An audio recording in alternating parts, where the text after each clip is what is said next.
बहुत सारी सब्जियां डालकर हम इसे और भी हेल्दी बना देंगे। तो शुरू करें।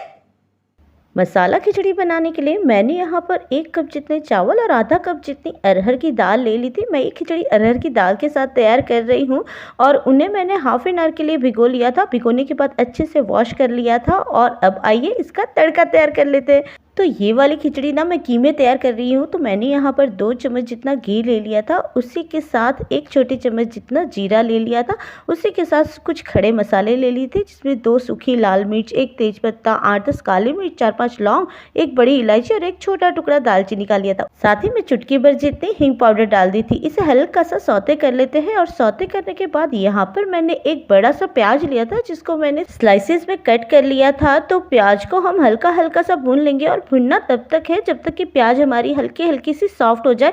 जैसे ही प्याज सॉफ्ट हो गई, मैंने यहाँ पर अदरक और लहसुन की 1 चम्मच जितनी पेस्ट डाल दी थी। ये अदरक लहसुन की पेस्ट मैं घर पर ही बनाकर तैयार कर लेती हूँ और जब बनाती हूँ तो हल्का हल्का सा अदरक और लहसुन को भूनकर उसमें हल्का सा नमक और थोड़ी सी लाल मिर्च का पाउडर डालकर उसे तैयार कर लेती हूँ। और फिर जब भी इस्तेमाल करनी हो आधा चम्मच 1 चम्मच जो मर्जी चाहा निकाला और फिर इस तरह से उसे यूज कर लिया। तो यहाँ पर मेरी प्याज और पेस्ट दोनों ही भून गए थे। तो अब बारी आ जाती थी सब्जियां डालने की। तो मैंने यहाँ पर सब्जियां कट कर ली थी जिसमें एक मीडियम साइज का आलू ले लिया था जिसके कुछ इस तरह से टुकड़े कर लिए थे। साथ ही में 1/4 कप जितनी फ्रेंच बीन्स, गाजर, उसी के साथ शिमला मिर्च और यहाँ पर मैंने मटर और डाल लिए थे। तो ये सारी चीज़ों को अच्छे से कट कर लिया था।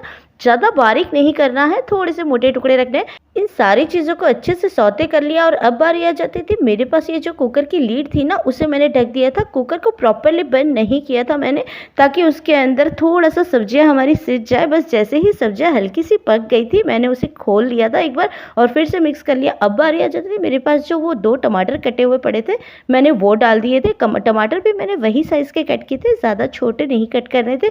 यहाँ पर सारी चीज़ों को अच्छे से मिक्स कर दिया और उसके बाद डाल दिए मैंने मसाले। तो 1 चम्मच जितना हल्दी पाउडर, 1 चम्मच जितना लाल मिर्च पाउडर, 1 चम्मच जितना धनिया पाउडर और 1 छोटे चम्मच जितना गरम मसाला, उसी के साथ थोड़ा सा नमक और डाल दिया था।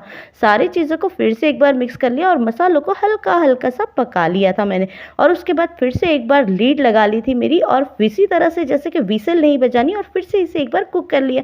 जैसे ही 3-4 मिनट के लिए कुक हो गया मैंने ढक्कन खोल लिया और अब बारी आती है हमारे दाल और चावल को डालने की। तो दाल चावल डालने के बाद एक चीज़ हमेशा ही ध्यान रखिएगा, हल्का हल्का सा उन्हें हमारे जो मसाले हैं उसके अंदर सौते ज़रूर कीजिएगा।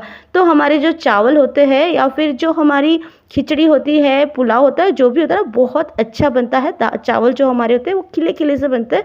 तो यहाँ पर मैंने सारे चावल को एक बार अच्छे से मिक्स कर लिया और हार्डली 1-1.5 मिनट के लिए उसे सौते कर लिया था। आँच हमें बिल्कुल धीरे रखनी है, ज़रा भी इसे फास्ट नहीं करना है। और उसी के साथ डाल दिया था 1 से 1.5 कप जितना पानी। तो यहाँ पर मेरा जो लेवल था वो बिल्कुल मैंने ऊपर तक नहीं भरा था उसको, पानी को। जैसे हमारे दाल चावल डूब जाए उसके बाद हल्का सा पानी का लेवल थोड़ा सा ऊपर से आ जाए, बस इस तरह से अच्छी से सारी चीज़ों को मिला लिया। थोड़ा सा नमक और डाल दिया था क्योंकि पानी डालने के बाद नमक का स्वाद कहीं ना कहीं थोड़ा सा कॉम्प्रोमाइज़ हो जाता है ना, तो बस इसी वजह से नमक डाला था। और लास्ट में इसके अंदर 2 हरी मिर्ची थी जिसको मैंने स्लिट कर लिया था, उसे भी डाल दिया था। इससे थोड़ा सा स्वाद ना बढ़िया हो जाता है। उसके बाद लगा दिया ढक्कन और बजा ली मैंने 2 से 3 विसल। तो ये लीजिए, विसल की आवाज़ भी सुन लीजिए।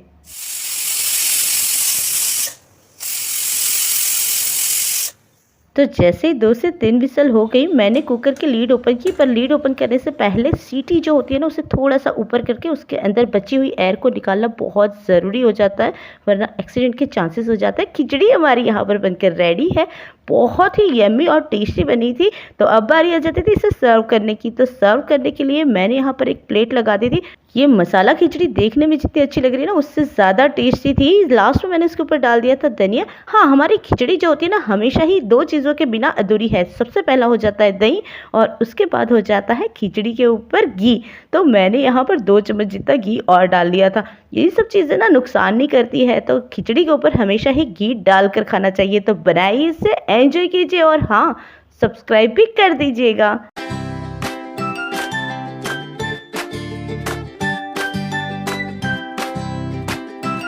Please like, share and subscribe my channel.